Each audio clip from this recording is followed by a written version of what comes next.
Bonsoir, bonsoir, bonsoir, chers amis, chers abonnés. Je pense que vous allez bien.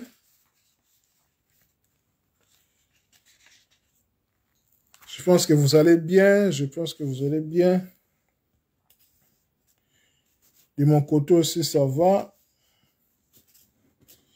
Si vous êtes là, manifestez-vous. Nous allons commencer notre live comme annoncé. Normalement, ça a été annoncé à 23 h, heure de Bruxelles, heure de l'Europe occidentale. Maintenant, nous sommes 22 h, passé de 15 minutes. Voilà, donc c'est un peu avant. Donc, ça revient au même. De toute façon,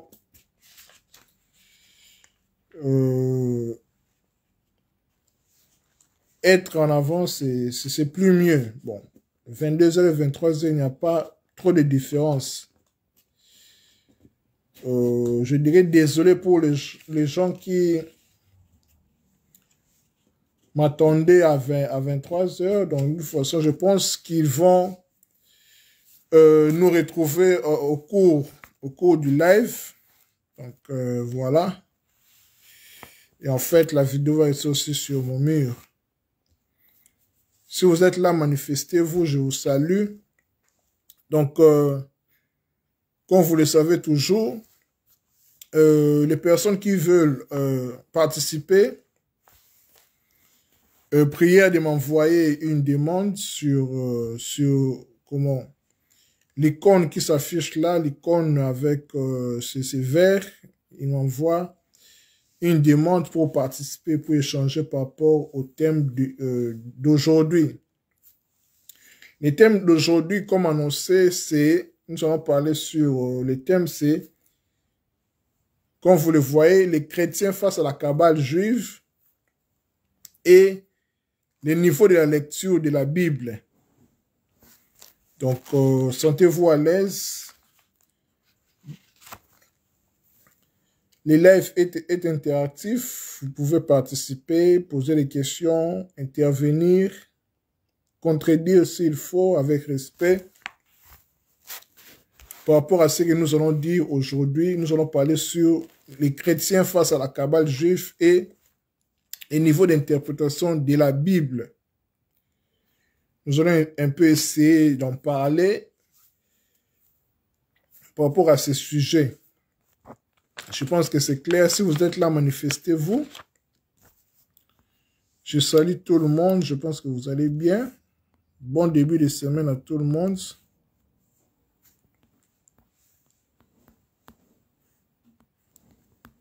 Nous allons démarrer bientôt là.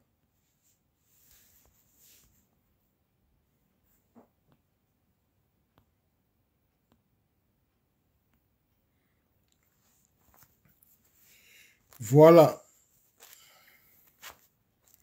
Les chrétiens face à la cabale juive et les niveaux d'interprétation de la Bible. En fait, le thème est scindé en deux parties, je dirais en deux sous-thèmes. Nous allons faire un effort de faire la liaison entre les chrétiens face à la cabale juive et les chrétiens face au niveau d'interprétation de la Bible, au niveau de lecture de la Bible, parce que ça concerne, salut, monsieur Lamoré, Yannick Darosa, content de te voir, mon frère, merci beaucoup. Donc voilà, les chrétiens face à la cabale juive et les niveaux d'interprétation de la Bible. Pourquoi pourquoi j'ai intitulé ce sujet ainsi? Parce qu'il faut savoir que quand nous parlons de la cabale juive, parfois ça fait froid au dos, ça fait peur pour beaucoup de chrétiens. Je comprends pourquoi, parce que ce qui nous fait peur, d'habitude, ce sont des choses que nous ignorons au départ. Ce sont des choses que nous avons déjà entendues, qui nous effraient en fait. Parce que la peur vient de l'inconnu. La peur vient du manque de connaissances. Vous comprenez? Donc quelqu'un qui connaît la chose n'a plus peur de cela. Parce que la peur est une pensée déjà. Vous comprenez? Donc, quand vous maîtrisez une chose, quand vous connaissez la chose, vous n'avez plus peur. Donc, la peur émane à cette inconscience-là, à cette ignorance-là des choses. Donc, quand on parle de la Kabbale juive, tout le monde a peur. La majorité des chrétiens a peur. Ce n'est pas, je dirais, ce n'est pas mauvais. Quand je dis cela, c'est une réalité. C'est une réalité qu'on observe. C'est pour cela, j'ai décidé aujourd'hui, sans prétention d'élever cet équivoque-là, d'en parler, de prendre le courage d'en parler. Quand je parle de la Kabbale juive, je ne suis pas forcément kabbaliste, parce que parler de la Kabbale à mon niveau, je ne suis pas permis de cela. Quand je parle de la Kabbale, vous allez comprendre ici, ce sont juste des notions élémentaires. Je ne suis pas kabbaliste, parce que pour être kabbaliste, pour être initié à la Kabbale, il faut atteindre les 40 ans. Il faut, voilà, il y a plusieurs gymnastiques, plusieurs étapes à atteindre. Mais quand je parle de la Kabbale juive, je fais cette liaison-là entre les chrétiens et la Kabbale juive. Vous allez comprendre pourquoi, en quelque sorte, les chrétiens sont liés à la Kabbale. Je vais expliquer tous ces détails-là. Parce que c'est très important de comprendre les mots, les terminologies. C'est très important. Comme je vous ai dit que les gens ont peur des mots surtout dans notre monde chrétien. Les chrétiens surtout africains, quand on parle de la Kabbale, de l'initiation, de l'illumination, de la mystique, tout cela, toutes ces choses-là, les gens ont peur tout simplement des mots, sans pour autant comprendre. Je dis que quand on ne connaît pas, on a peur. Or qu'un chrétien, j'entre directement dans le vif du sujet, un chrétien, par définition, c'est quelqu'un qui suit Christ. C'est quelqu'un qui est comme Christ. C'est quelqu'un qui est comme Christ. Salut mon frère. TikTok, je vais te chercher Yannick Daouz, je vais te chercher parce que j'ai essayé de commencer les directs là-bas à TikTok, mais ce paramètre n'est pas encore activé chez TikTok sur mon compte. Mais je vais te chercher pour en parler. Raison pour laquelle les pasteurs veulent toujours que cette peur les soit présente. Exactement, c'est ça. C'est ça avec les modes. C'est ça le mode de fonction pour beaucoup de pasteurs, beaucoup de personnes qui veulent dominer sur les gens. Parce qu'ils veulent toujours instaurer, toujours perpétuer cette ignorance-là, cette peur-là dans les chefs des chrétiens. Et voilà quoi, pour faire leur business. Ils jouent avec les gens, voilà. C'est pour ça que nous faisons l'effort, sans prétention aucune, d'élever cet équivoque-là, d'en parler. Voilà. J'entre déjà dans le vif du sujet, je rappelle les thèmes. Les chrétiens face à la Kabbale juive et les niveaux d'interprétation de la Bible. Vous allez comprendre ces thèmes et les liaisons que j'ai fait. Voilà, je vais être tout au plus pédagogique. Je vais faire mon effort, comme vous le savez, je vais faire mon effort à être plus pédagogique et plus simple. Donc, si vous avez des questions, n'hésitez pas, si vous voulez aussi participer au thème d'aujourd'hui, soyez libre. Comme vous le savez, les vidéos, les lives sont toujours interactifs. Voilà, je disais que les chrétiens ont peur de mots. Les chrétiens ont peur de mots. Pourquoi? Parce que les chrétiens ne connaissent pas la chose. Quand on ne connaît pas, on a peur. On a cet instinct-là de peur. Mais connaître que c'est la lumière, les ténèbres comment les ténèbres est chassées, et puis on connaît, on a la lumière des choses, on maîtrise la chose. Voilà, je disais que les chrétiens par définition est celui qui est comme Christ, celui qui suit Christ. Je vais lire. Je vais lire un verset de la Bible, vous allez me permettre. Quand je lis la Bible, quand je parle des chrétiens dont je suis obligé, ici, je dirais, je porte ma peau d'un chrétien basique parce que je suis chrétien. Voilà, quand je dis je suis chrétien, c'est pas être religieux, mais je pense que vous comprenez quand je dis que je suis chrétien. Tout le monde est chrétien de base parce que Christ est en nous. Donc, celui qui est comme Christ est chrétien.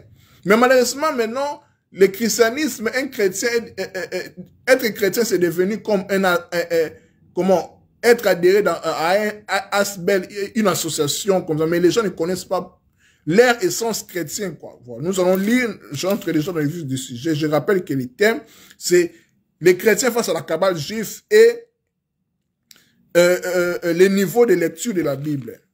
Je lis un verset de la Bible dans Colossiens chapitre 2, verset 3. Je lis, je commence au verset 2.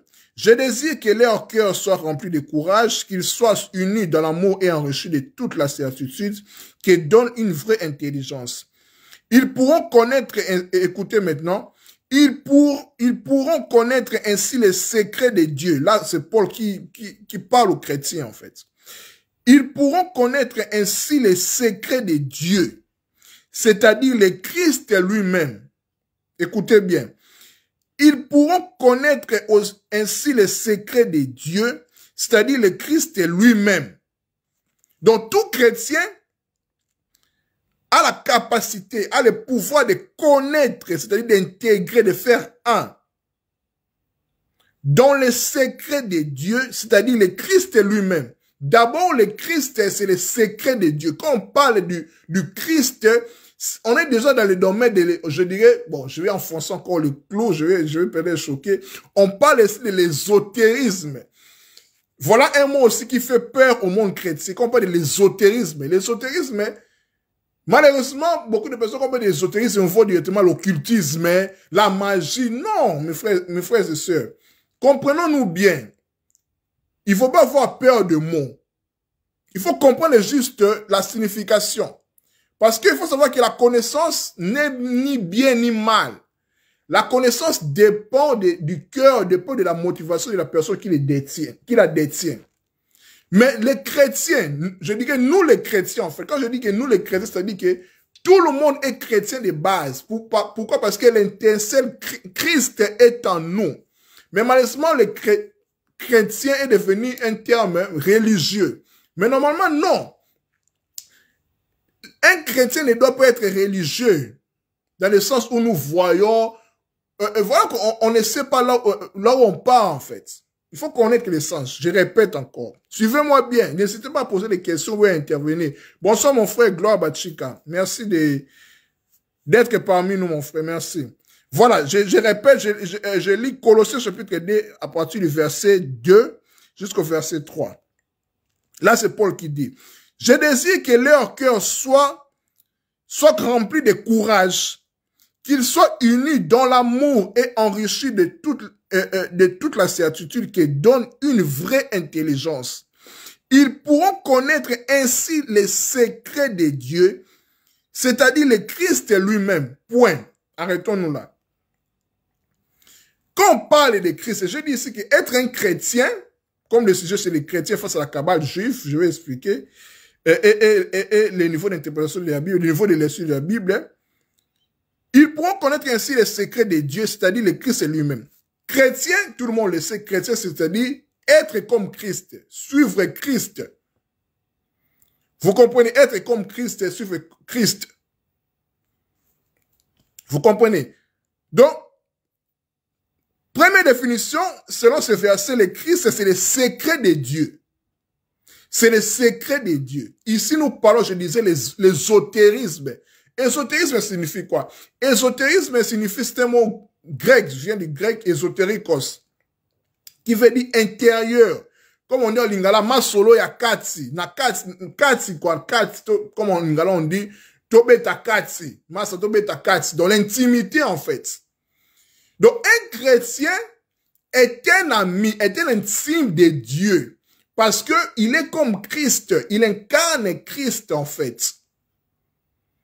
Bien sûr, le modèle, le prototype, c'est Jésus-Christ, c'est Yeshua Mashiach.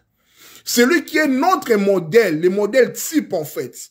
Comme on dit, Yahya Nabiso, en fait. C'est lui qui est le fils unique de Dieu. Je vais expliquer ce principe-là de fils unique de Dieu. Parce que Jésus-Christ n'est plus le fils unique de Dieu. J'ai choqué peut-être les gens, mais c'est comme ça. Jésus-Christ n'est plus le fils unique de Dieu. Parce que, si tel était le cas, pourquoi il est mort? Jésus est mort, on dit qu'il est le premier-né d'entre les morts. Il meurt tant que le grain de blé n'est pas mort. Il n'y aura pas plusieurs fils, en fait. J'ai mis un statut là pour parler de fils, de prémices, en fait. Il est mort pour qu'il y ait plusieurs moissons. Il a été sémé, en fait, pour qu'il y ait plusieurs comme lui. C'est pour cela qu'on dit que nous sommes des co-héritiers de Christ. Il est venu pour nous révéler que nous sommes aussi des fils de Dieu comme lui. Le Fils unique, c'est un principe, en fait, qui existe depuis l'éternité. Vous comprenez? Donc, Jésus-Christ, en fait, il est venu pour nous montrer les chemins. C'est pour ça qu'il dit que je suis le chemin.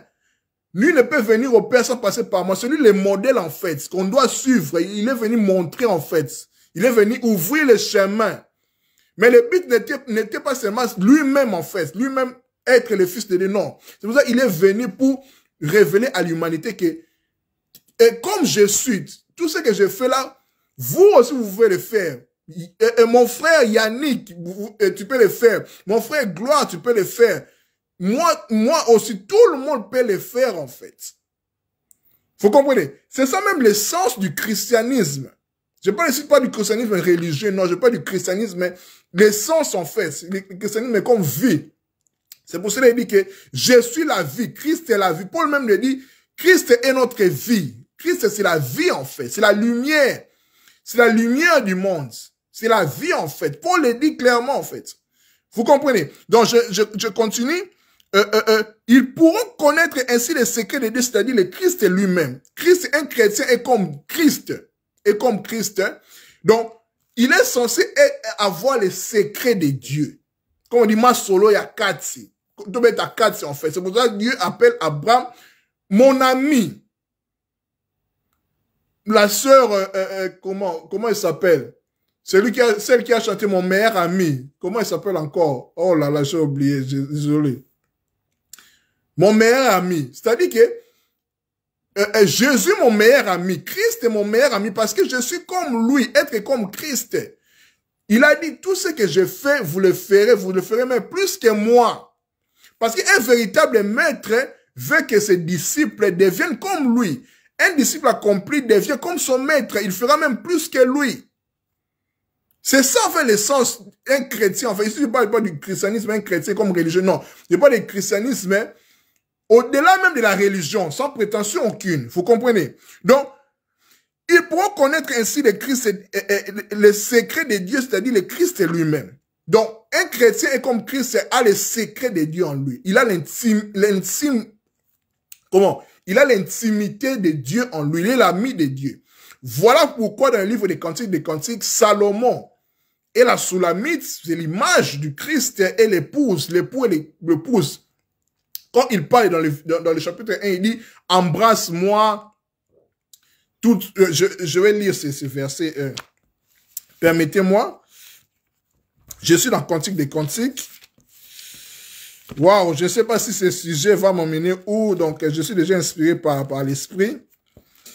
Cantique des Cantiques, permettez-moi, je vais lire Cantique des Cantiques pour nous montrer comment un chrétien est l'intime de Dieu. Il est comme en Ingalo, on dit Masoulé à Katsi. Il est censé avoir l'intimité avec Dieu, partager le secret avec Dieu. Permettez-moi de lire Cantique des Cantiques.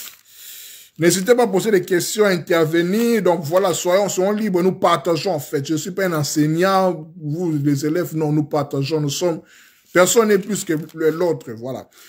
Je suis dans Cantique des Cantiques, chapitre 1, verset 1. On parle de elle, lui, le dialogue des amoureux.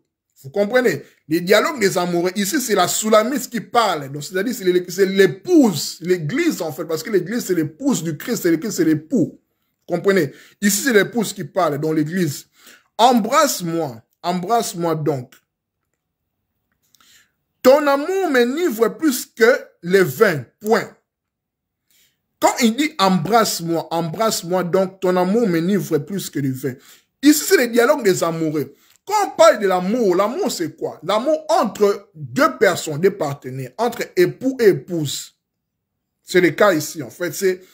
L'amour, c'est la connaissance. C'est la connaissance de celui qui te connaît et de celui qui est connu, en fait. C'est l'échange, en fait. Quand la Soulamite parle, ou bien l'image de l'église parle, il s'adresse à son mari. Embrasse-moi, embrasse-moi. Donc, ton amour m'enivre plus que le vin. Embrasse-moi ici dans la tradition hébraïque, c'est-à-dire, communique-moi les souffles. Parce que les baisers, dans d'autres versions de la Bible, on parle de baisers. Baiser, c'est communiquer les souffles. Quand deux amoureux s'embrassent, je parle, voilà, je parle à des matures, voilà, je ne suis pas, c'est pas de l'impudicité ici, mais c'est la pudeur, en fait. C'est l'érotisme divin. Voilà, il n'y a pas de tabou ici, parce que c'est Salomon qui parle, les sages de son époque. Donc, quand il parle de l'embrassade, ben, baiser, en fait, c'est le partage bouche à bouche, en fait. Donc, partage avec moi les secrets, ton secret, en fait. Parce que les secrets se partagent entre l'homme et la femme quand ils sont deux, quand ils sont amoureux. Quand ils se communiquent, en fait. Vous comprenez? Elle continue, elle dit, l'église continue, ton amour m'enivre plus que le vin. Vous comprenez? Or que le vin, c'est les boissons comment? C'est les boissons des sages, parce que le vin donne la joie. Le vin aussi, ça mène à l'ivresse. L'ivresse, là, ce n'est pas l'ivresse dans le sens de la luxure, mais l'ivresse mystique. L'ivresse qui t'ouvre la connaissance. Voilà pourquoi le mot vin en hébreu, c'est yayin. Yayin qui a volé ce numéro 70, qui fait référence au secret. Vous comprenez? Donc, ici, je voulais dire, d'autres les jeux définir le mot chrétien. Donc, un chrétien est comme Christ. Il possède les secrets de Dieu. Nous lisons ici dans Colossiens chapitre 2, verset, à partir du verset 2. Paul dit, ils pourront connaître ainsi les secrets de Dieu, c'est-à-dire le Christ lui-même. Donc, tout chrétien a les secrets de Dieu en lui, a Christ en lui. Paul dit que Christ est en vous, l'espérance de la gloire. Donc, justement, je disais que tout être humain est censé être chrétien. Pas chrétien dans le sens religieux, catholique, non. Chrétien par essence, parce que Christ est en toi. Christ, c'est la vie, c'est la lumière. Je pense que je me fais comprendre, en fait. Merci, c'est Rosny Kaïba, merci beaucoup. Je continue, verset 3. Voilà. Maintenant, pour définir Christ, écoutez. Avant de continuer, je vais lire les commentaires pour être au même diapason que vous. Il joue avec les gens, voilà, exact. Hello, bonsoir, ma sœur Christelle Lomingo. Moi, je ne suis pas dans la région. Merci beaucoup, exact. Voilà, je continue. Colossiens, je vais les deux versets. Je commence au verset 2 je définis d'abord qui est Christ, en fait. Parce que tout chrétien, un chrétien est comme Christ. C'est-à-dire, Christ, ici, Paul nous dit que Christ, c'est le secret de Dieu. Je parle de l'ésotérisme. Parce que le mot ésotérisme fait peur au monde chrétien. Quand on dit ésotérique, c'est-à-dire éso, c'est intérieur, au-dedans. Quand Christ dit que le royaume de Dieu est au-dedans de vous, c'est ésotérique. C'est au-dedans de toi, en fait. Masolo ya katsi, bloko katsi. Enfin, on dit masolo ya katsi. C'est l'ésotérisme. Mais malheureusement, quand on parle de l'ésotérisme, beaucoup pensent directement à la magie, à l'occultisme. Mais non, c'est pas ça. Parce que tout chrétien possède les secrets de Dieu en lui. Il est plus ésotérique, en fait. Parce que Christ, c'est le nom au-dessus de tout autre nom. Je parle de Christ ici, je ne parle pas encore de Jésus. Comprenons-nous bien, mes chers amis, en fait. Parce que Jésus, c'est l'incarnation de Christ. C'est-à-dire que Jésus a manifesté Christ. C'est les prémices. Comme on dit, c'est les grands frères. Il vient pour nous montrer les chemins. Tout le monde doit passer par là. En fait, tout le monde doit manifester. Comment? Tout le monde doit manifester Christ. Tout le monde doit être comme Jésus. Parce que Jésus veut tout simplement dire, Dieu sauve. C'est Dieu qui sauve. C'est-à-dire que les noms dans l'esprit hébraïque, dans l'esprit juif, c'est les fonctions, en fait. Quand une personne vient dans le monde, il a tous les noms des juifs. Et ce sont les noms fonctions, en fait. Yeshua. Gabriel dit à Marie, on l'appellera Yeshua, Jésus. Donc, celui qui vient sauver son peuple, en fait. Le salut ici, c'est de nous amener du royaume des ténèbres où nous étions par la chute, pour nous amener vers la lumière. C'est ça le salut, en fait. C'est l'illumination. L'œil doit s'ouvrir, en fait. Le dévoilement, c'est l'apocalypse, en fait. Nous enlever le voile, de l'aveuglement, en fait. Faut comprendre, je pense que je me fais comprendre. Je continue. Verset 3. Colossiens 2. Il définit maintenant Christ qui est le secret de Dieu, donc tout chrétien doit censé avoir, parce que chrétien veut dire être comme Christ. Ici, je ne suis pas dans la religion, je précise. En lui, Christ, en lui se trouvent cachés tous les trésors de la sagesse et de la connaissance divine. Vous comprenez les niveaux? Je peux même dire en lingala, vous avez un niveau, en fait, un chrétien doit avoir. Chrétien veut dire qui est comme Christ. Il doit être comme Jésus, en fait, Christ. Il doit manifester Christ, en fait. Je veux dire que Jésus, que ce n'est plus le Fils unique de Dieu.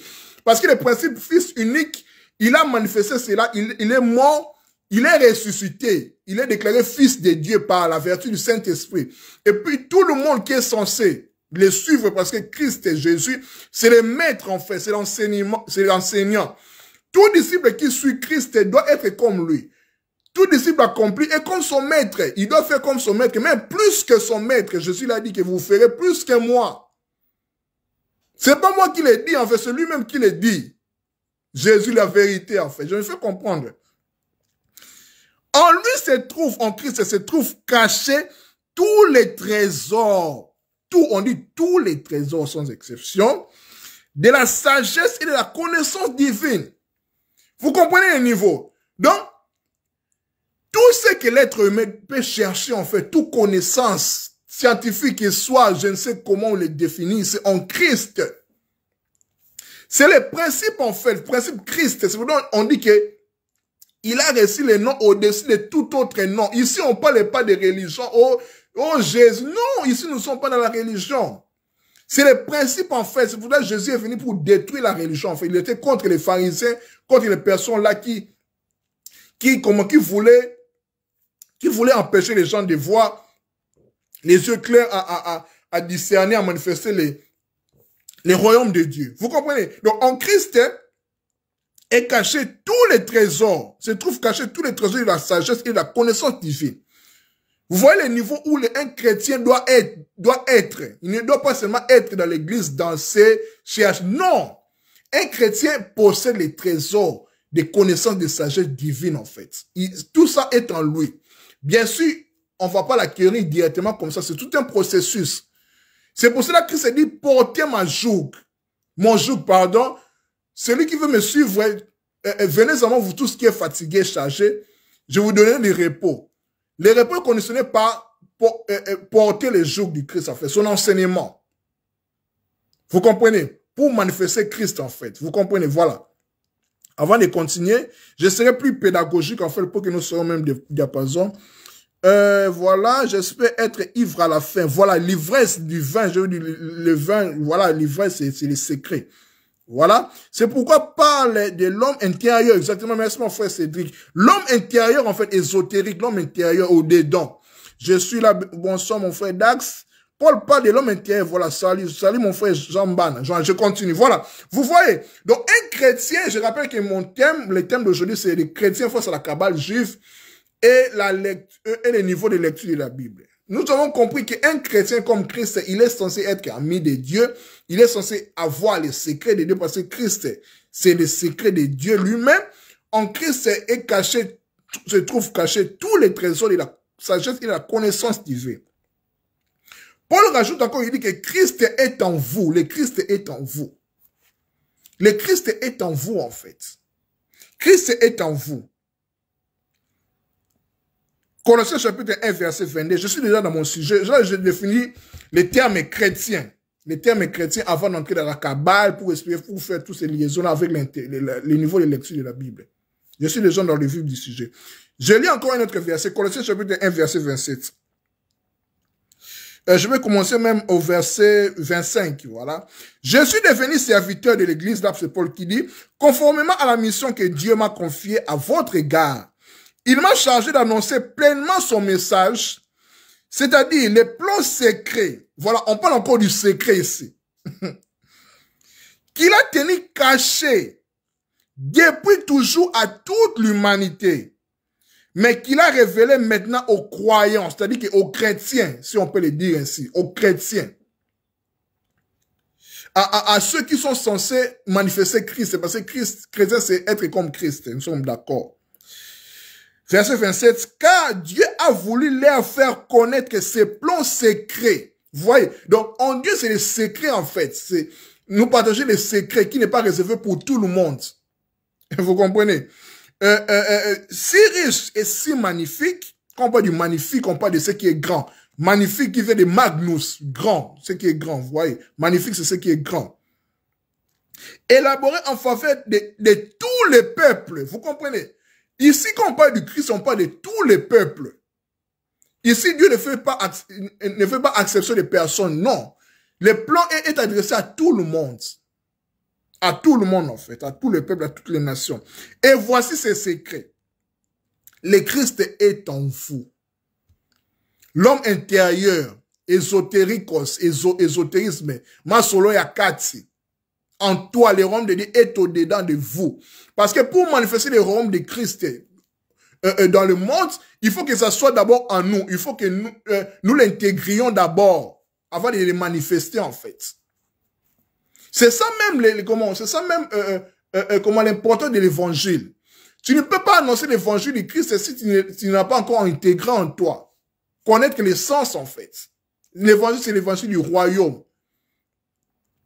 Quand on parle du royaume, on parle du pouvoir, on parle du trône, on parle de la puissance. C'est pour ça qu'on dit que le royaume de Dieu ne consiste pas seulement en parole, mais en puissance. Un roi, en fait, nous sommes des rois potentiels, en fait, des reines potentielles.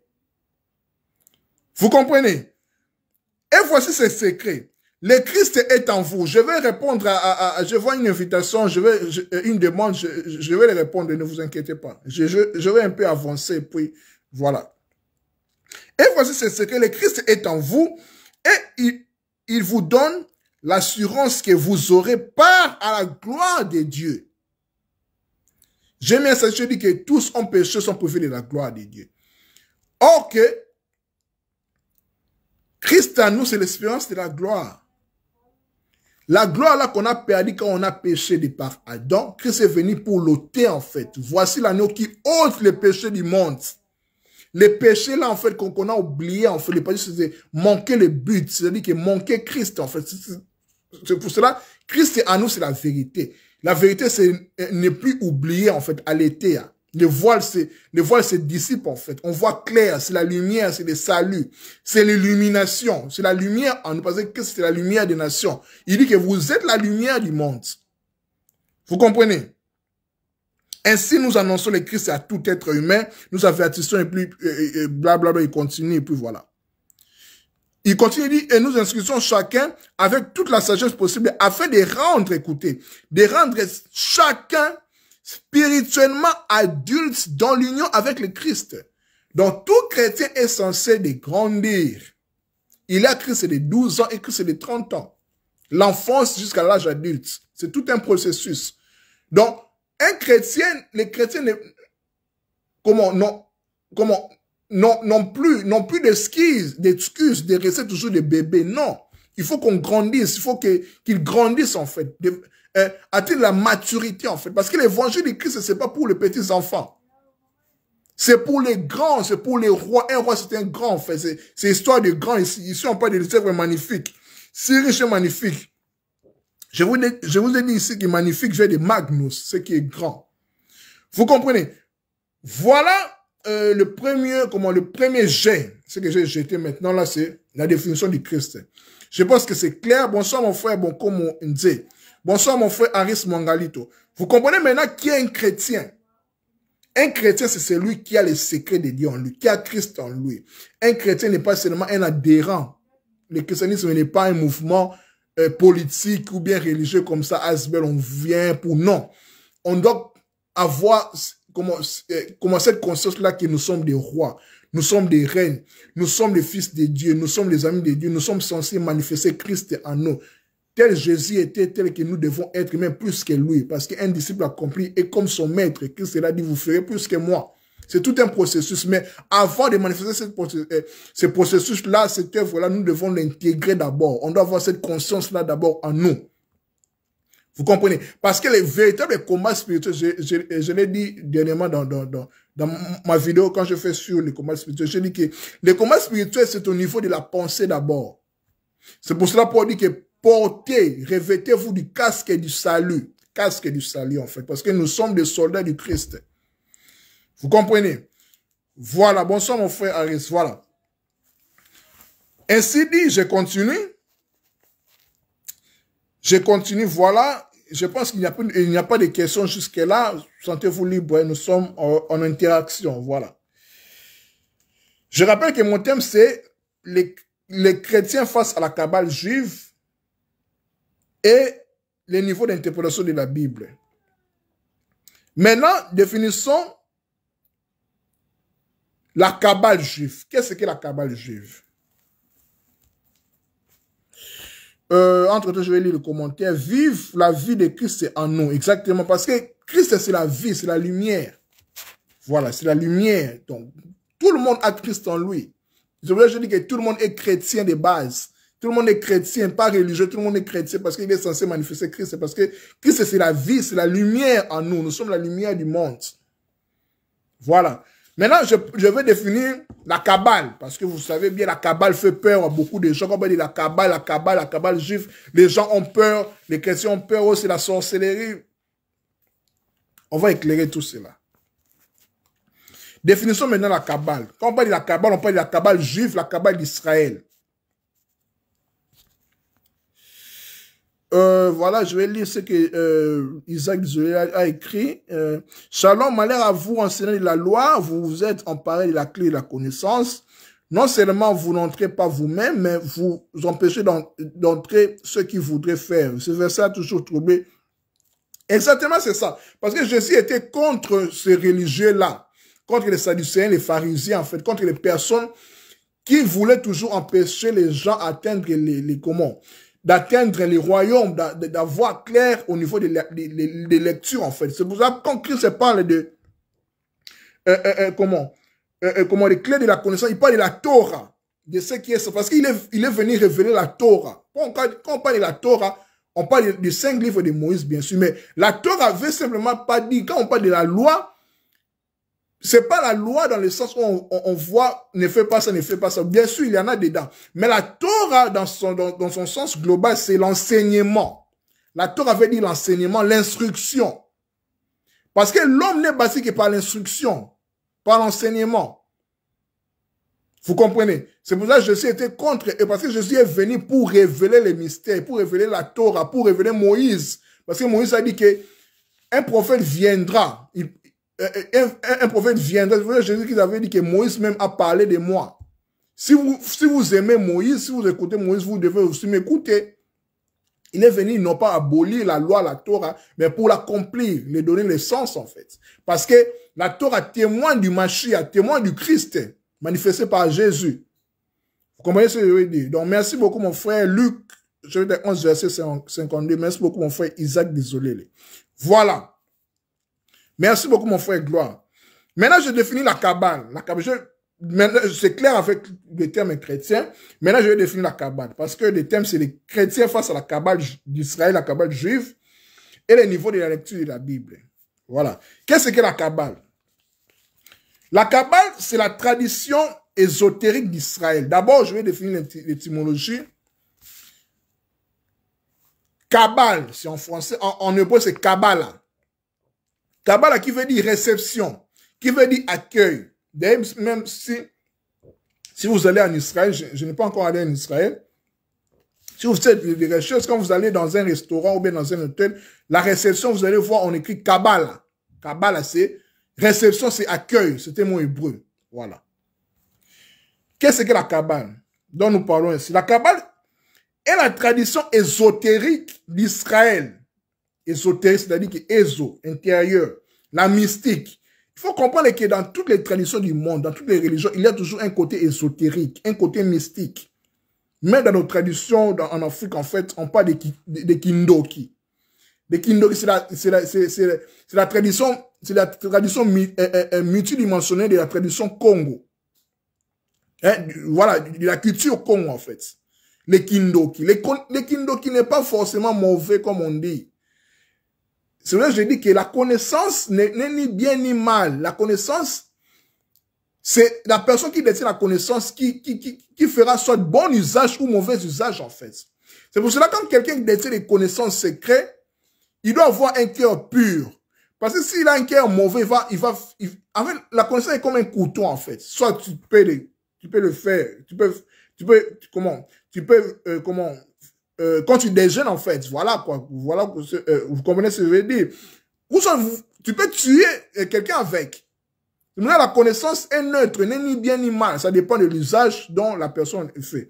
Donc, toutes les traditions du monde, toutes les cultures du monde ont ces côtés-là ésotériques, ce côté-là mystique. En Israël, il y a la tradition ésotérique qu'on appelle la Kabbale. On dit la Kabbale du juif, ce qui fait peur aux chrétiens. Mais nous allons voir. Et les réceptions, voilà. C'est aussi le fardeau, c'est recevoir quelque chose. Continuons. Je disais Kabbale, de l'hébreu Kabbala, du verbe le kabel, racine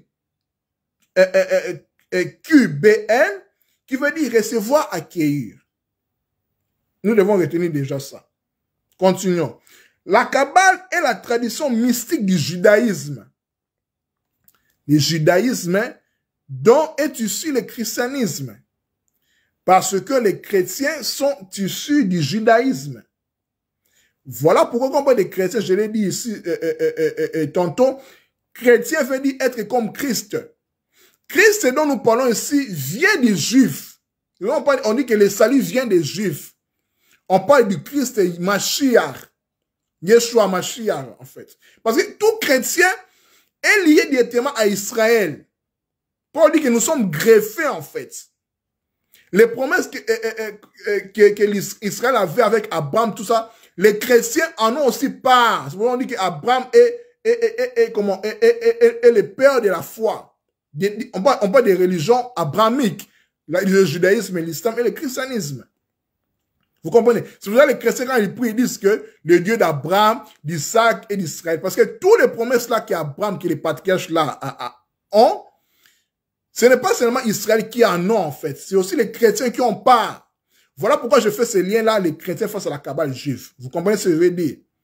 Donc, entre-temps, je vais lire les commentaires. Excusez-moi, c'est très important pour que nous soyons dans la même longueur d'onde. Le vieux, beaucoup m'ont dit, l'ésotérisme est considéré chez nous, les chrétiens, comme diabolique, juste parce que son accession est mystique. Pourtant, Dieu est un mystère. Voilà. Je parle de Christ, c'est comme secret de Dieu qui est en nous. Voilà. Merci beaucoup. La connaissance, désolé, la connaissance spirituelle nécessite d'avoir un cœur pur, voilà. Intègre, car c'est un couteau à double tranchant. Merci beaucoup. Je continue. Je vais lire la Kabbale comme tradition mystique du judaïsme. Le christianisme vient du judaïsme. Je veux préciser une chose ici. Le christianisme actuel est catholique. Voilà pourquoi le mot catholique est universel. Vous allez remarquer que le christianisme a été créé officiellement en 325. Après Jésus-Christ, c'est par Constantin, tout cela, vous connaissez l'histoire. Si je ne vends rien, vous pouvez le chercher. Mais vous allez remarquer bien que le christianisme catholique n'a rien à voir avec Israël. C'est coupé avec Israël, en fait. Voilà pourquoi vous allez comprendre que il y a dans notre inconscient collectif comme si la différence entre, une totale différence entre l'Ancien Testament, l'Ancienne Alliance et le Nouveau Testament, la Nouvelle Alliance. On pense que c'est deux alliances différentes. Non!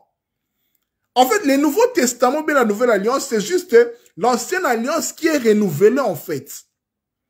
C'est un processus continuel en fait. C'est pour ça que Christ, quand il est venu, il a dit que je ne suis pas venu abolir Moïse, mais l'accomplir. Pourquoi? Parce que Moïse parle de Mashiach, parle de Yeshua.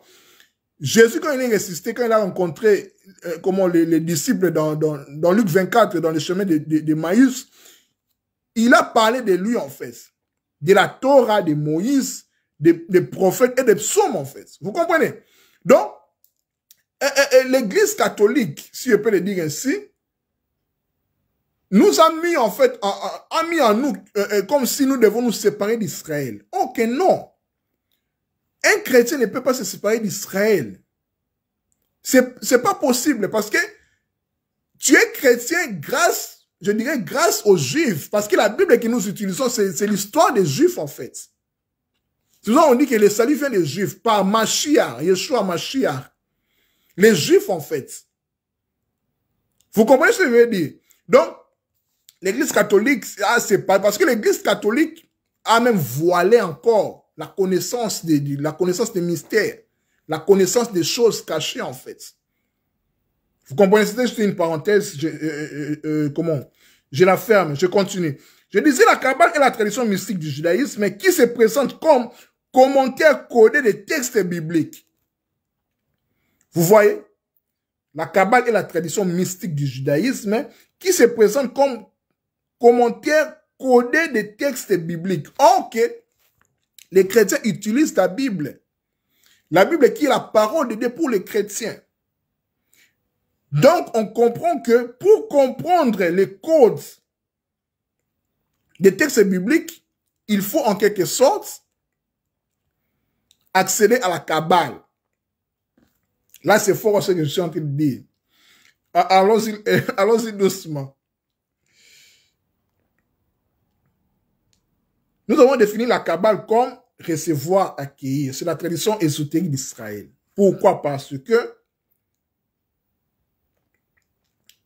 nous allons comprendre quand je vais parler sur les niveaux de lecture de la Bible. Vous allez comprendre les rôles de la Kabbale, l'attitude qu'un chrétien doit avoir face à la Kabbale. Vous allez comprendre en fait. Vous allez comprendre. La Kabbale, je répète encore, est la tradition mystique du judaïsme. Je vous ai dit que dans toutes les religions, dans toutes les spiritualités, il y a un côté mystique. En islam, il y a le soufisme. Dans le judaïsme, il y a la Kabbale. Dans le christianisme aussi, il y a les côtés mystiques, en fait. On parle des jésuites, tout ça, voilà. Le côté mystique, il y a, j'ai parlé du Kindoki, dans la tradition comme il existe. C'est pareil dans toutes les traditions du monde, dans toutes les régions du monde. Voilà. Donc, la Kabbale sert à commenter les textes bibliques qui sont codés. Parce qu'il faut savoir que la Bible est codée. La Bible est codée, en fait. La Bible est codée. Pourquoi? Parce que la Bible n'a pas été écrite en français ni en anglais. La Bible a été écrite en hébreu pour l'Ancien Testament et les Grecs pour le Nouveau Testament. Ce sont des langues qui n'ont rien à voir avec les Français. Donc, pour comprendre la Bible, par exemple, l'Ancien Testament, parce que l'hébreu d'abord est une langue alphanumérique, c'est-à-dire que les lettres sont aussi des chiffres. Les lettres sont aussi des chiffres. Ce sont des mathématiques, en fait. Ce sont des mathématiques. Ce sont des mathématiques. Vous comprenez? Voilà pourquoi la Bible dont nous possédons, en fait, pour la plupart, est issue de la première Bible, qui est la Septante. C'est l'Ancien Testament en grec. La Septante écrite par la Septante juif qui était hellénisée, qui était grécisée, qui avait la culture grecque en fait. Voilà pourquoi on a traduit la Torah, les 5 premiers livres de Moïse dans Genèse, Exode, Nombre. Ce sont des noms grecs. Genèse et Genesis, voilà quoi, c'est les commencements. Or qu'en hébreu, c'est pas ça. J'ouvre la parenthèse encore pour expliquer. Genèse, Exode, Lévitique, Nombre et Deutéronome, ce sont des noms grecs. Genèse, c'est les commencements, nous savons bien. Exode, c'est la sortie. Lévitique, c'est les Lévites, en fait, les sacrificateurs et prêtres, qui devaient servir dans la tente d'assignation dans les tabernacles, Moïse, Aaron. Nombre, c'est les dénombrements dans les déserts, le nombre. Et pour les Deutéronomes, c'est comme la deuxième loi, la deuxième Torah. Deutéronome, ce sont d'autres lois, en fait. Mais en hébreu, ça change tout. En hébreu, ça change tout, en fait. En hébreu, Genèse, c'est dit Bereshit. Bereshit qui veut dire dans les principes. Ce n'est pas le commencement dans le sens historique. Ici, c'est le principe éternel qui existe toujours, qui est en nous. Ça peut se dire aussi Bar-Shit. Bar-Shit qui veut dire Bar qui est le fils, et puis Shit qui est le fondement, la fondation. Donc, on comprend ici que quand la Bible dit qu'au commencement, Dieu crée les cieux et la terre, Bereshit bara Elohim et Hashamayim evet Aeretz, Bereshit, c'est Dieu a utilisé les fils comme vecteur pour créer le monde. Ce qui nous ramène dans Jean chapitre 1, verset 1. Au commencement était la parole, et la parole était avec Dieu, et la parole était Dieu. La parole s'est manifestée parmi les hommes, par Christ, en fait, par Yeshua, par Jésus. Vous comprenez? Donc, quand on n'a pas cette optique-là, hébreu, on passe à côté de la plaque, en fait. Donc, nous devons aller en Israël, c'est-à-dire, aller en Israël, c'est-à-dire que, comment? Aller dans la langue hébraïque pour comprendre. Là, c'est Bereshit et Genèse. Exode. Exode en hébreu, c'est Shemot. Shemot qui est le pluriel de Shem. Shem qui veut dire les noms. Vous allez remarquer avec moi, je vais lire. Je suis toujours dans le vif du sujet. Je définis maintenant la Kabbale. Donc, je fais des liens avec la Bible et les chrétiens, donc je ne me perds pas. Donc, comprenez-moi bien. N'hésitez pas à poser des questions, je vais lire les questions. Je vais lire Exode chapitre 1. Vous allez comprendre pourquoi quand la Bible parle de l'Exode, je veux dire que l'Exode c'est grec. Parce que nos Bibles qu'on a est issue de la première Bible, la Septante, ce qui est l'Ancien Testament en grec. Mais en hébreu, Exode veut dire Shemot. Shemot qui veut dire les noms. Les noms. Bah, combo, les noms. Shem, c'est les noms. Mot, c'est autre, c'est le pluriel, en fait. Le pluriel masculin. Exode chapitre 1. Je vais lire. Voici les noms, au pluriel, les noms des fils de Jacob ou fils d'Israël qui sont venus en Égypte avec leur père, Ruben, Siméon. Vous comprenez? Ils sont des années 70, 70. Donc, le verset premier, le chapitre premier au le verset premier définit directement ce que l'Exode veut tout simplement dire. Parce que l'Exode parle de la sortie des enfants d'Israël, des enfants de Jacob, d'Israël, de l'Égypte en fait. Shemot, les noms. Troisième livre, c'est Lévitique. Lévitique, en hébreu, en grec, c'est Lévi. Lévite, voilà, les sacrificateurs, voilà. En hébreu, Lévitique, on dit Waïkra. Vaïkra. Vaïkra, on le retrouve toujours dans le premier verset, chapitre 1er. Le Seigneur appela Moïse. Waïkra veut dire il appela. Il appela, en fait. Dès la tente de la rencontre du tabernacle pour le servir, il lui ordonna de communiquer aux Israéliens les prescriptions suivantes. Vous comprenez? Dans Lévitique, c'est Waïkra. On le retrouve dans Lévitique chapitre 1, verset 1er. Le Seigneur appela. Waïkra veut dire appeler. C'est Lévitique en hébreu. Quatrième livre, c'est Nombre. Nombre, en hébreu, on dit Bamidbar. Bamidbar qui veut dire dans le désert. Dans le désert, là, on retrouve le mot aussi Dabar. Dabar qui veut dire les paroles. C'est dans le désert que Dieu révèle ses paroles aussi, en fait. Le dénombrement s'est fait dans le désert. Dans le nombre, en hébreu, c'est Bamidbar, donc ça veut dire dans le désert. Vous comprenez? Et puis, en fait, Deutéronome, en hébreu, c'est Devarim. Im, c'est au pluriel Dabar. Dabar, c'est les paroles, les choses, les paroles, en fait. La loi, la suite de la loi. Vous comprenez? Donc, on comprend directement que si on ne fait pas un retour en Israël dans la culture juive hébraïque, on ne peut pas comprendre bien la Bible, en fait. On ne peut même pas comprendre la mission de Yeshua, de Jésus, parce qu'un chrétien est issu du judaïsme. C'est ça, en fait. Parce que nous sommes greffés. Les chrétiens sont greffés du judaïsme. C'est une vérité, c'est ça. On ne peut pas parler du christianisme sans pour autant parler du judaïsme. Ici, je ne parle pas de judaïser les gens, mais je veux tout simplement nous faire comprendre que les chrétiens ont cru en Yeshua, en Jésus-Christ. Jésus-Christ est des Juifs, parce que la Bible, c'est leur livre. C'est pour cela qu'on parle des dieux d'Abraham, d'Isaac et d'Israël. Nous prions ces dieux-là, les chrétiens prient ces dieux-là, par la promesse-là, parce que nous sommes greffés. Je vais lire les commentaires et puis je vais continuer. Je ne suis d'accord. Mon frère Gloire, je vais intervenir. Je vais te donner la parole. Souffrez un peu que je termine voilà, mon argumentaire. Voilà. Salut ministère, 4 êtres vivants, mathématiques, maths, jeunesse, en thèse, voilà, bénéfice, voilà. Et qu'il appela. Comme l'endroit où Jésus avait crucifié se trouvait près de la ville, beaucoup de Juifs inscrits en hébreu, en latin, en grec, ce ne sont pas des langues mortes, elle permet de pénétrer les mystères de l'univers de la Bible. Il faut défendre le peuple d'accéder à la grappe de connaissance. Exactement, merci. Voilà. Ainsi dit, nous continuons. Je parlais sur la Kabbale. Elle est là, je connais toujours sur la définition de la Kabbale. Elle est l'ensemble des techniques de lecture et de déchiffrage des textes pour en dévoiler et en communiquer les secrets. Donc, pour bien comprendre la Bible, il faut comprendre aussi l'hébreu biblique, en quelque sorte. Voilà pourquoi beaucoup de pasteurs font des théologies, voilà. Parce que la Bible n'a pas été écrite en français. La Bible a été écrite en hébreu et en grec. Tant qu'on n'entre pas dans cet univers-là, hébraïque et grec, on ne va pas comprendre la Bible. Bon, certaines personnes vont me dire, oui, nous avons le Saint-Esprit. Oui, vous avez le Saint-Esprit. Mais pourquoi vous ne comprenez pas la Bible, en fait, si vous avez le Saint-Esprit? Parce que le Saint-Esprit, c'est l'esprit de la sagesse, c'est l'esprit de l'intelligence. Le Saint-Esprit, en toi, ne t'empêche pas d'étudier, de réfléchir.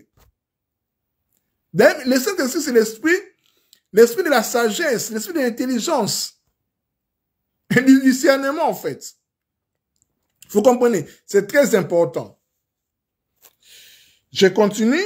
La Kabbale, c'est la réception. On a dit Kabbale, les Kabbales, voilà, Kabbala, c'est la réception de la sagesse d'en haut, donc de Dieu, infinie en vue de l'élévation intellectuellement et spirituellement. Un initiant à la Kabbale, il est appelé kabbaliste. Nous continuons toujours. Kabbale, je l'ai défini déjà. Kabbale veut tout simplement aussi dire par ses lettres, par ses lettres, Kabbale s'écrit. Kabbale, là, c'est composé de lettres Kof, Bet, Lamed et He. Je ne vais pas vous faire compliquer l'existence sur les lettres hébraïques. Qui peut aussi dire lettre dans ses profondeurs, c'est la lettre Kof, de Q. S'extrait de son contenant bête, qui est la maison, de B, et s'élève la messe. La messe, c'est aussi l'instruction, ou s'éveille à la vie universelle, les de Kabbalah. À la fin, c'est H. En fait, la Kabbale, c'est quoi? C'est la conscience incarnée qui reçoit la vie universelle. Vous comprenez? On parle aussi que Moïse reçoit sur le mont Sinaï, recevoir Kibel, Kabbale, la Torah orale, la loi orale, réservée aux initiés, ceux qui sont séparés en fait aux initiés, et la Torah écrite, les 10 commandements, c'est que nous avons en fait. Avant de s'appeler Kabbale, la doctrine était connue sous le nom de Ren, c'est-à-dire Rokma Nitzara, c'est-à-dire la connaissance cachée, les sorts, les secrets, qui nous amène au paradis pour désigner les 4 manières de commenter la doctrine. Nous allons aborder cela parce que notre thème, c'est les chrétiens face à la Kabbale et le niveau de lecture de la Bible. On va parler sur le paradis, sur comment accéder au paradis, ou comment accéder aux sorts, aux secrets, quand nous lisons les Écritures. On parle de paradès. C'est l'anagramme de 4 niveaux de lecture, du niveau littéral jusqu'au secret.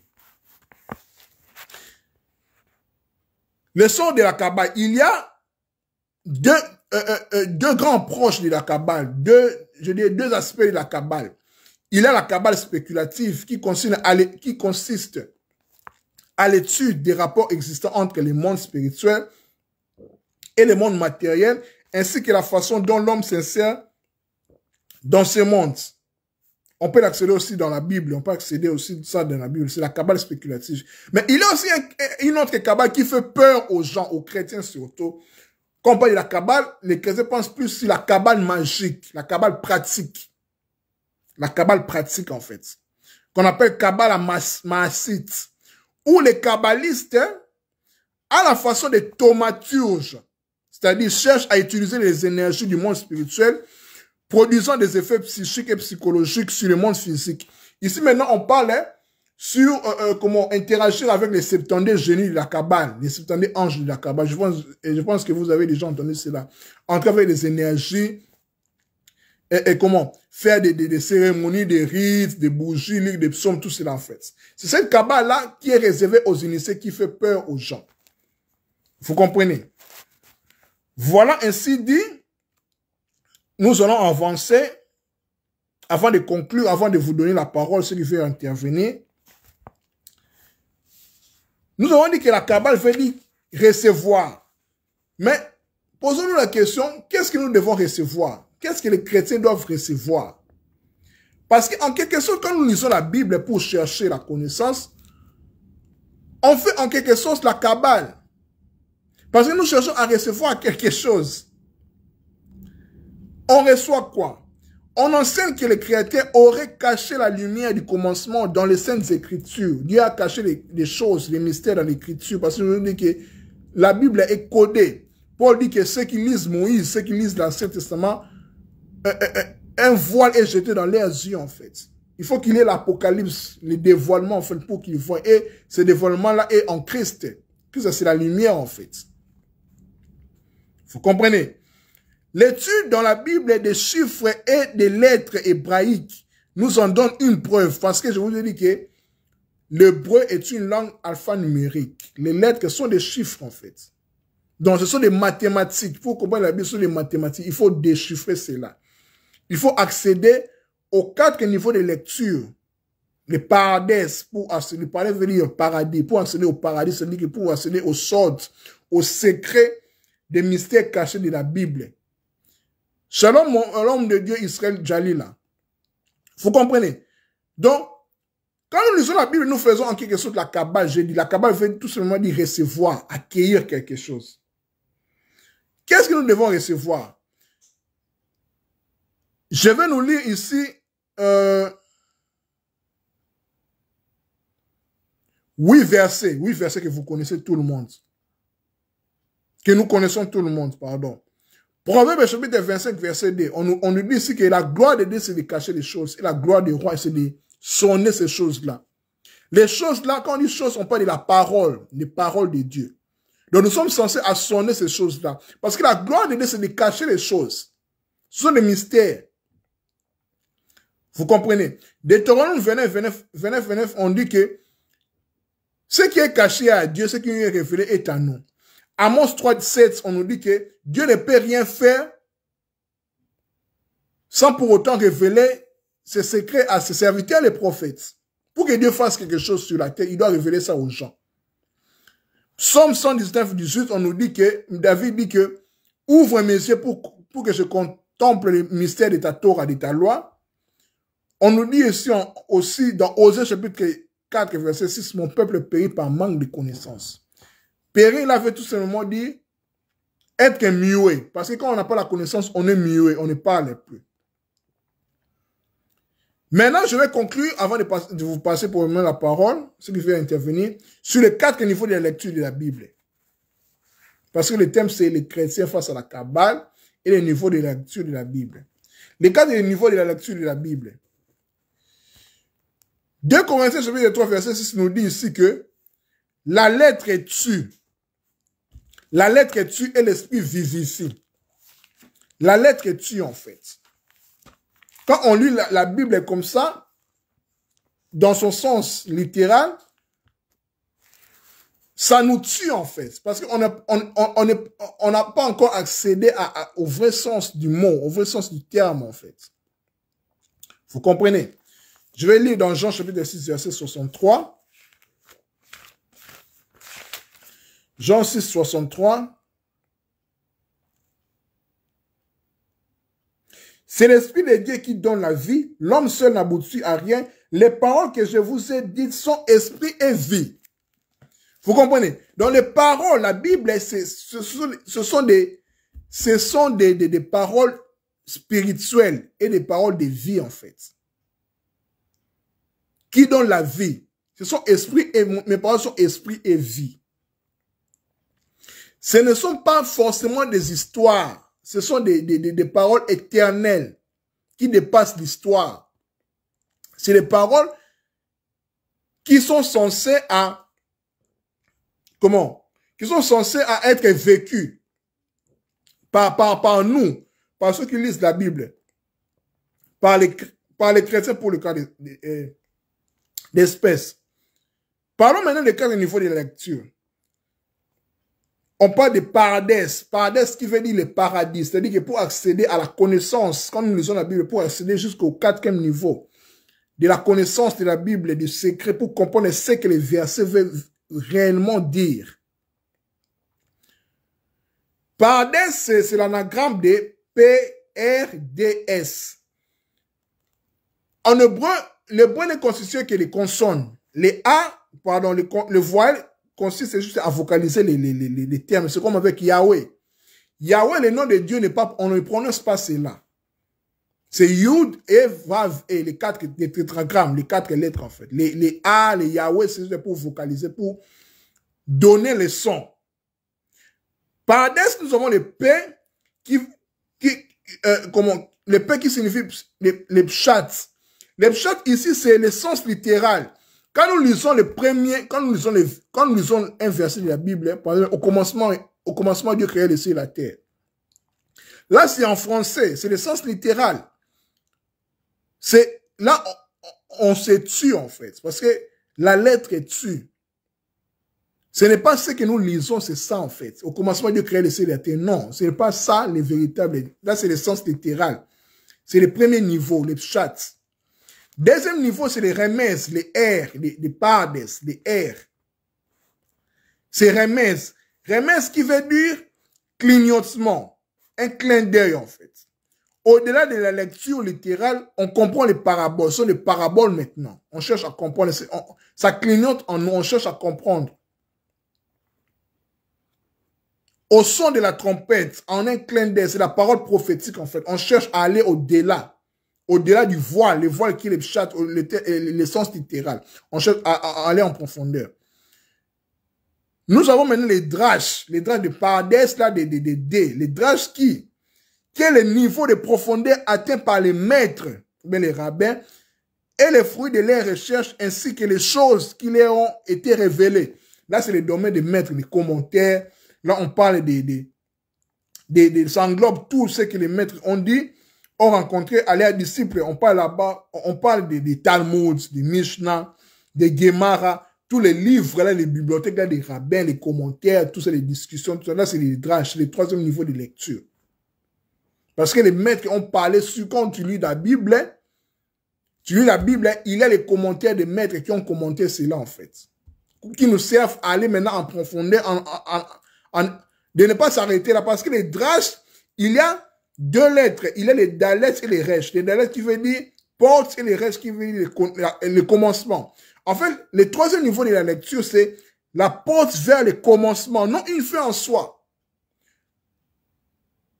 qui nous inaugure entrer dans les sortes, dans les secrets, qui n'est pas réservé à tout le monde, c'est réservé aux initiés seulement. C'est les secrets. Donc, Paul nous dit ici, comme nous lisons dans 1 Corinthiens, chapitre 2, versets 6 à 13, je vais les lire encore, avant de conclure, avant de vous donner la parole, si les gens veulent intervenir. 1 Corinthiens, chapitre 2, versets 6 à 13. J'enseigne pourtant une sagesse aux chrétiens spirituellement adultes, mais ce n'est pas la sagesse de ce monde, ni celle des puissances qui règnent sur ce monde et qui sont destinées à la destruction. Non, j'annonce la sagesse secrète de Dieu, cachée aux hommes. Dieu l'avait déjà choisi pour nous faire participer à sa gloire avant la création du monde. Aucune des puissances de ce monde n'a connu cette sagesse. Si elle avait connu, elle n'aurait pas crucifié le Seigneur de la gloire. Mais, comme le déclare l'Écriture, c'est que nul homme n'a jamais vu ni entendu, c'est à quoi nul homme n'a jamais pensé. Dieu l'a préparé pour ceux qui l'aiment. Or, c'est à nous que Dieu a révélé ses secrets par le Saint-Esprit.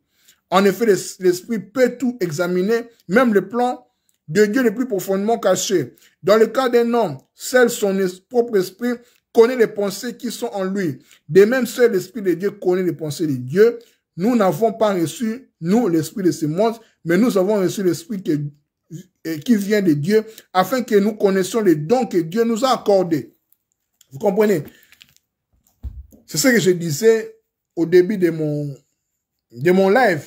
Christ en nous, l'Esprit de la gloire, les secrets de Dieu en nous, manifestés par le Saint-Esprit qui est en nous. Souvent on dit que l'homme spirituel juge tout. Il n'est pas jugé. Quand tu es un homme spirituel, tu as l'esprit de Dieu, tu peux sonder les profondeurs de Dieu. Dieu cache les choses et puis nous sommes là pour sonder. Proverbe 25, 2. Voilà ainsi dit mes chers amis, ça n'est fini. Je laisse la parole aux personnes qui veulent intervenir. Envoyez vos demandes. Tout ce que j'ai dit, vous êtes libre de contredire. Vous êtes libre de contredire ou bien d'ajouter.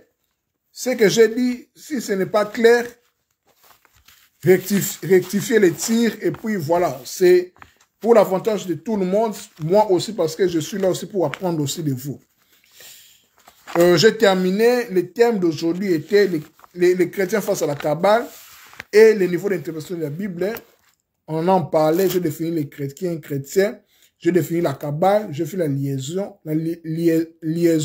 et puis j'ai parlé sur les 4 niveaux de lecture. Voilà, de toute façon la vidéo va rester sur mon mur. Je laisse maintenant la parole aux personnes qui veulent intervenir par vidéo. Le frère Gloire Bachika voulait intervenir. Je pense qu'il ne sera pas long. Je ne sais pas s'il est là, s'il a la possibilité d'envoyer une invitation. Les personnes qui veulent intervenir, je ne sais pas. Je laisse quelques minutes, 2 ou 3 minutes comme ça, puis nous allons conclure la vidéo de ce soir. J'attends les questions, les interventions de chacun, si possible.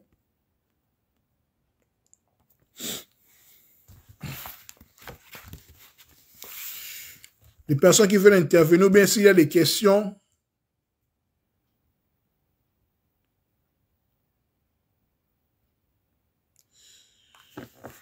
Y a-t-il des questions, des personnes qui veulent intervenir?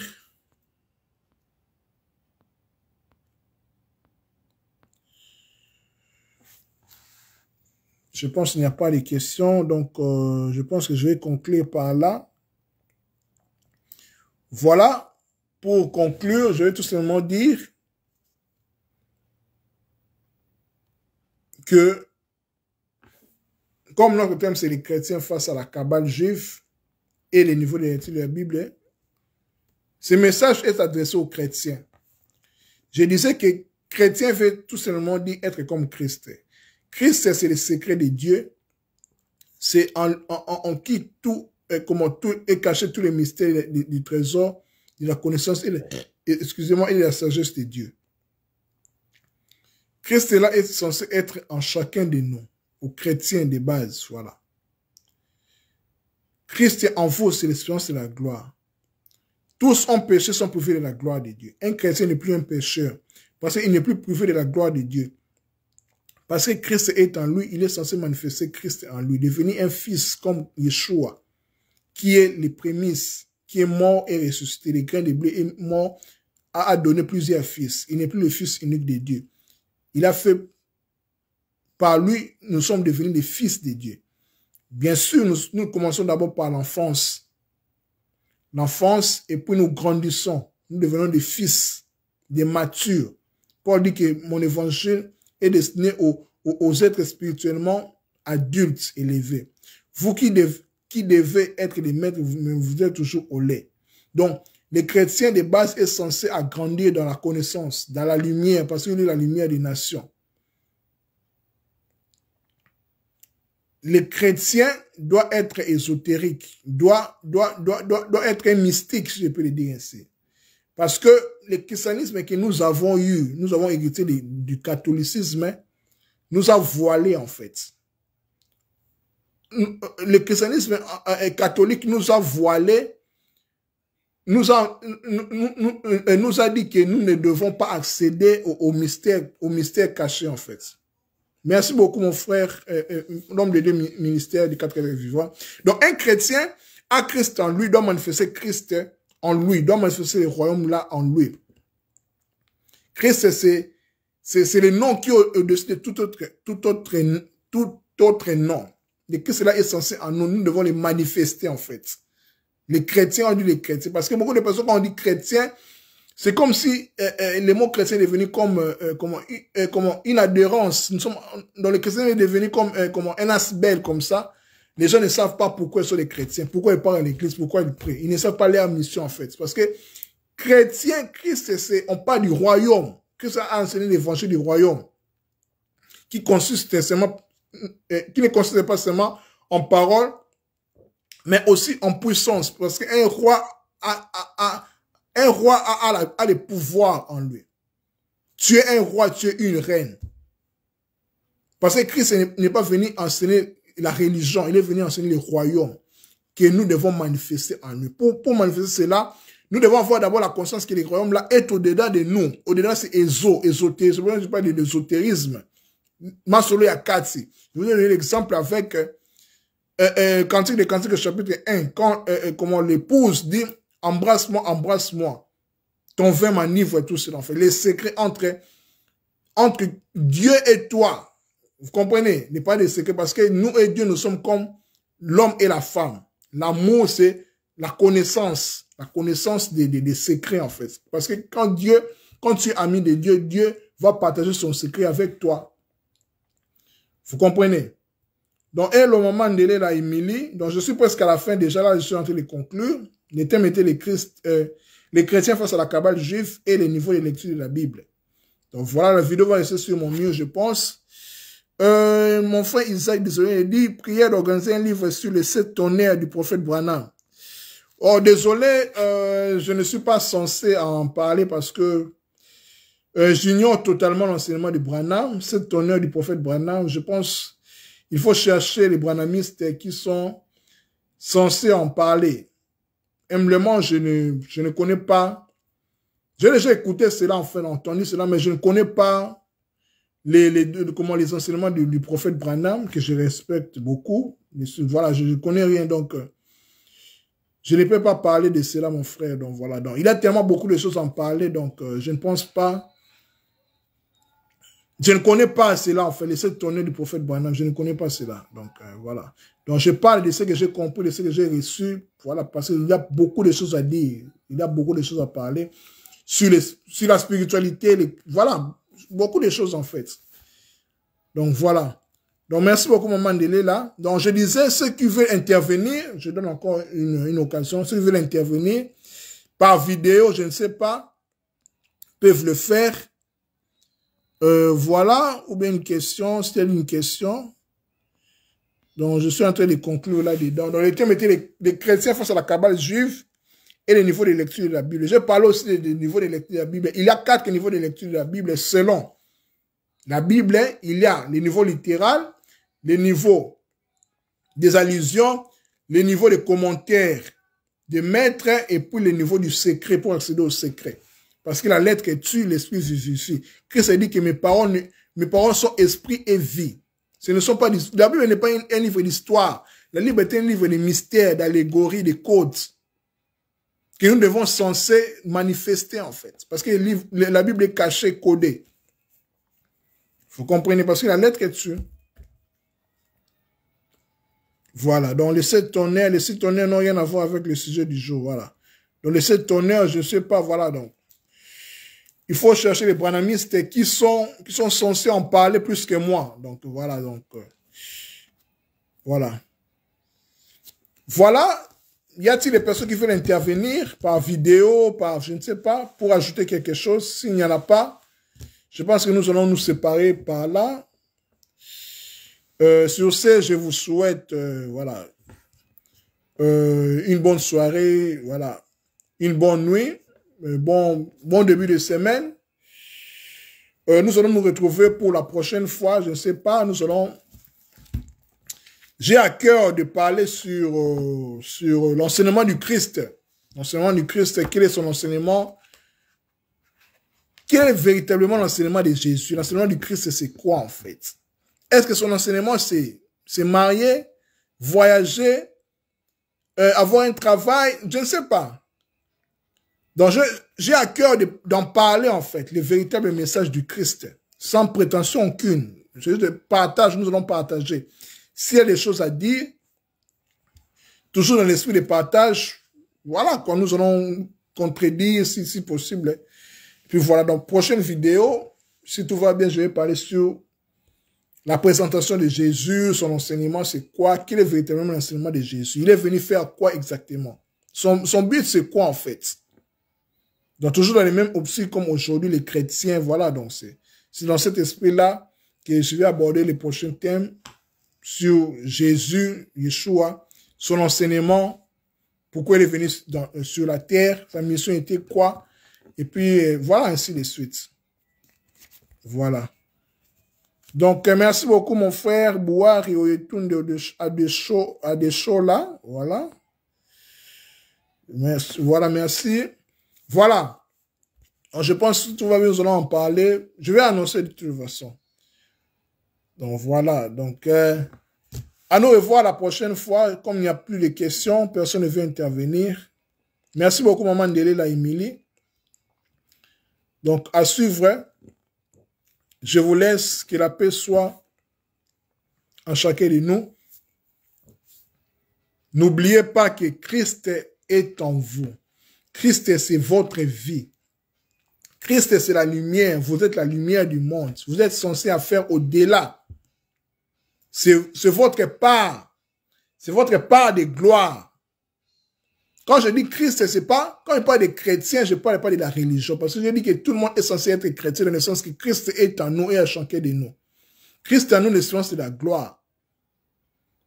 Tous ont péché, sont privés de la gloire de Dieu. Mais tu n'es plus pécheur, en fait. Tu as Christ en toi, qui est l'espérance de la gloire. Le Christ, c'est nous. En fait, le Christ est ôte le péché du monde. C'est-à-dire que ôte. En fait, le péché, c'est quoi? Le péché, c'est manquer la cible. Ok, Christ en toi te plonge à connaître ta mission. Ta mission, en fait, sur terre, c'est quoi? Vous comprenez? Donc, tu es déjà dans la gloire. C'est ta part d'héritage en voie. Parce que nous avons cette part de l'héritage-là. Tout le monde est héritier, tout le monde est héritière. Mais tant que l'héritier est comme un enfant, ne diffère en rien avec l'esclave. Vous comprenez? Mais nous devons atteindre la stature du fils, la stature de la maturité. C'est ça même la mission des pasteurs, des 4 ministères, des 5 ministères, les prophètes, les évangélistes, les apôtres. C'est leur mission à bâtir l'église. On bâtit l'église qui sont les gens, le peuple, par l'instruction, par l'enseignement. L'enseignement de Christ, en fait, en nous, de nous bâtir, en fait. C'est ça leur rôle, en fait. Moi, je ne suis ni pasteur, ni apôtre, je suis juste un amoureux de la connaissance. Quelqu'un, voilà quoi, qui... Je ne prétends pas être pasteur, prophète, je ne suis pas mandaté pour ça. Je ne suis pas ordonné pasteur, prophète, je ne suis pas là, en fait. Je suis un simple chercheur, penseur, quelqu'un qui aime ces choses, en fait. Voilà. Donc, merci beaucoup. À nous revoir la prochaine fois. Bye bye. La vidéo va rester sur mon mur. C'était votre ami frère Kaling Alidé. Que la paix soit dans vos vies. Que Dieu vous bénisse. Bye bye. Merci.